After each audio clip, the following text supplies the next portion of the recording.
Well, hypertrophy or muscle hypertrophy is an increase in the size of muscle fibers. Muscle hypertrophy is an anabolic process, the making or the synthesis of muscle tissue, new muscle tissue. Muscle hypertrophy happens when the rate of protein synthesis is superior to the rate of protein breakdown. Protein synthesis is then the creation of new proteins within the body. This is aided by the food we eat. Consumption of high protein foods is beneficial to the process of protein synthesis. When we consume protein sources, these proteins get broken down into amino acids, which are built and chained together to build new proteins. There is also a need to know that not all proteins in the body are muscle tissue. Well, it depends on the amino acids and the order that they are chained together as to the specific type of protein they will end up becoming. When the rate of protein synthesis is higher than the rate of protein breakdown, it is then that we create a net anabolic state, which is conducive with muscle hypertrophy, which means that it facilitates or makes possible muscle hypertrophy. Well then, let's now talk about muscle growth at the muscle fiber level. What you need to know essentially is that muscle fibers can increase in size. These increases can be in length of muscle fibers. You can think of it as increasing the sarcomere in series. We're going to explain this concept later.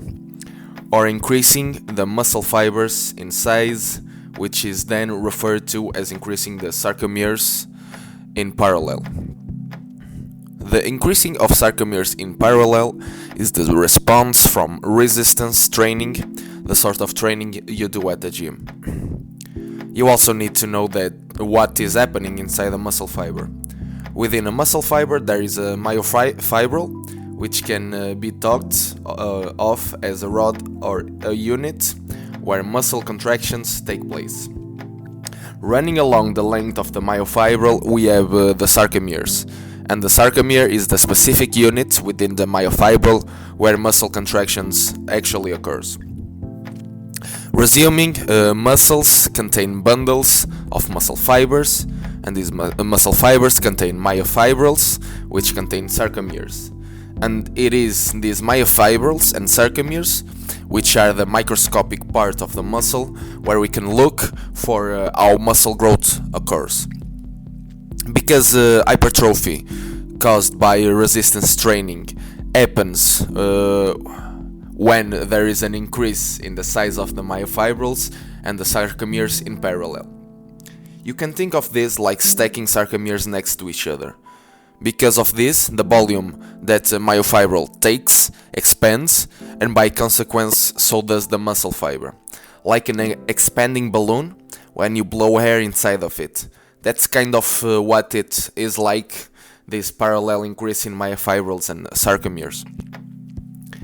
At this point, you can understand the concept of there being a part in the muscle fiber that is acted upon to increase muscle size. However, we can think of hypertrophy in terms of two categories, and these are contractile hypertrophy and non-contractile hypertrophy. Non-contractile hypertrophy is also known as sarcoplasmic hypertrophy, and this is an increase in the size of the muscle cell by non-contractile components such as glycogen and hydration. Non-contractile hypertrophy is also known as non-functional hypertrophy. But what you are focusing on with your resistance training is actually the contractile hypertrophy part. As previously said, that is the increase in myofibrils and sarcomeres in parallel. Can also be in length, but we are disregarding that part. You can think of muscle growth at the muscle fiber level as a response to a stimulus. It's an adaptation to a stimulus. Your weight training is forcing adaptations within the microscopic levels of the muscle fibers and acting upon the myofibrils and the sarcomeres, which is by consequence going to create a bigger muscle. But it is useful to understand what this stimulus can be. Dr. Schoenfeld has some great information where he breaks down muscle growths into 3 categories, and these are mechanical tension, metabolic stress, and muscle damage. The mechanical tension is created by force generation and a stretch in the muscle when we are lifting weights or doing calisthenics or really any other type of challenging resistance training. The concentric contraction will require force generation, as will the eccentric. However, the eccentric contraction is known as passive tension, the stretching of the muscle, where muscle tension develops because of the lengthening of the extra myofibril elements, as said by Schoenfeld 2010. And this eccentric contraction and its passive tension are associated with an increase in specifically type 2 muscle fibers. Dr. Schoenfeld has a nice phrase to resume all of this process when he says that tension associated with resistance training disrupts the integrity of the skeletal muscle. Of course, your rest and your protein intake is important for protein synthesis or the creation of new proteins and the rebuilding of the muscle tissue. Mechanical tension and muscle damage work together on this hypertrophic process. Muscle damage is the breaking down of the muscle, if you will. Localized specific muscle damage from resistance training. When bench pressing, for example, you are causing a localized muscle damage to your pecs and your triceps, etc. You can think of this as micro tears. In some cases, larger tears within the muscle fiber, but it's this tearing of the muscle fibers, this localized muscle damage, which is another contributing factor to muscle growth, which leads to this increase of myofibrils and sarcomeres in parallel. And the third and last concept we haven't talked about yet that we need to discuss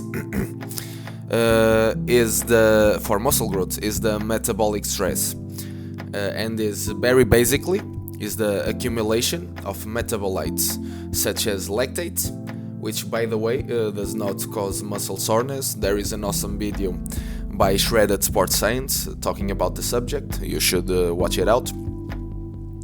You should check it out, watch it. And these metabolites can almost be thought of as having an indirect role in muscle hypertrophy. Not as much of a visible impact as muscle damage or the mechanical tension, but this metabolic stress that you are putting your body through by repeatedly going through this challenging resistance training and this accumulation of metabolites can create an environment which greatly helps to elicit an hypertrophic response, such as creating an acidic environment which can lead to the degradation of muscle fibers. We can now then look at these 3 concepts and understand how they apply to the idea of muscle breakdown and growth at the muscle fiber level. By the way, the concepts we were talking about were first discussed and taught to me by the YouTube channel Shredded Sports Science in the video How Do Muscles Grow? Hypertrophy. This guy is pretty well known in the industry by now and doesn't need my endorsement, but he has some really awesome fitness related information. If you are into that sort of stuff, check